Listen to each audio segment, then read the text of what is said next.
As America continues to pursue economic recovery, the steel industry can play a significant role in creating new jobs and fueling our economy. That's because steel is a backbone industry fundamental to all manufacturing. Because steel is the most prevalent material in our economy, the steel industry is highly interrelated with other economic sectors. This results in a remarkable fact. For every job formed in the steel industry, 7 additional jobs are created in other economic sectors. In 2011, the American steel industry supported more than 1 million U.S. jobs and contributed over $101 billion to our national economy.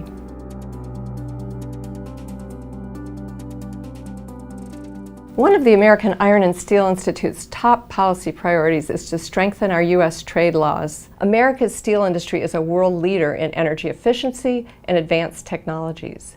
We have achieved labor productivity that is the envy of other nations. We know our industry can compete against any steel industry in the world, but we can't compete against governments. Government subsidies, government-driven capacity expansion, currency abuses, and other unfair trade practices are of great concern.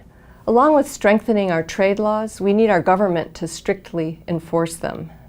To create a level playing field for America's steel industry, it is critical that there be zero tolerance for dumped and subsidized steel imports coming into this country. In the case of China, it also employs protectionist policies that give Chinese exports an artificial advantage over American goods by undervaluing its currency by as much as 30%. We cannot give a free pass to countries that flagrantly disregard their WTO commitments. Congress needs to pass a currency bill and send it to the President to sign.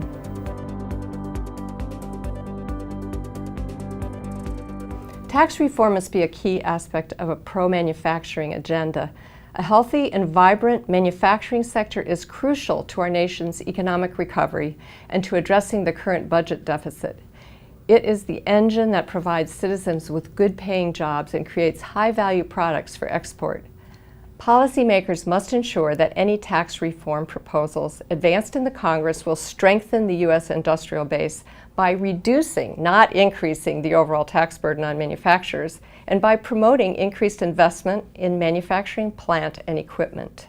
While other nations have been lowering their corporate tax rates in order to encourage economic growth, the United States' combined federal plus state tax rate has remained among the highest in the world at almost 40%. We need common sense tax policy that helps U.S. manufacturers compete more effectively worldwide while supporting growth and job creation.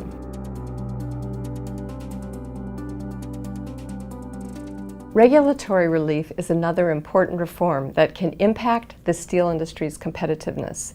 Current economic conditions require the administration to take a much closer look at how existing and proposed regulations affect the competitive position of U.S. manufacturers in global markets.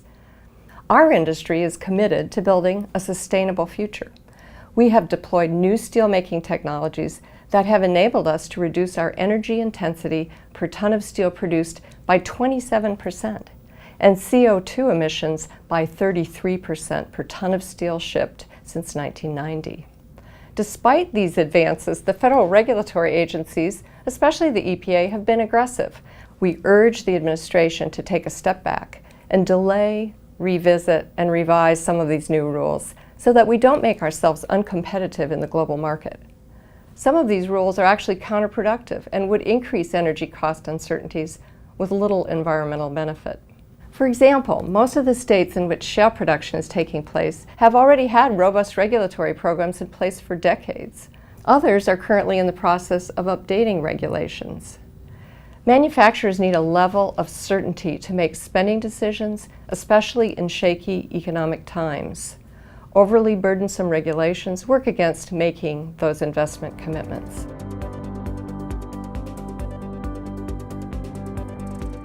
Looking ahead, AISI and our member companies look forward to working with Congress and the White House. Tough choices need to be made, but working together, we must put policies in place that will enable American manufacturers to continue to play a major role in driving the nation's economic resurgence.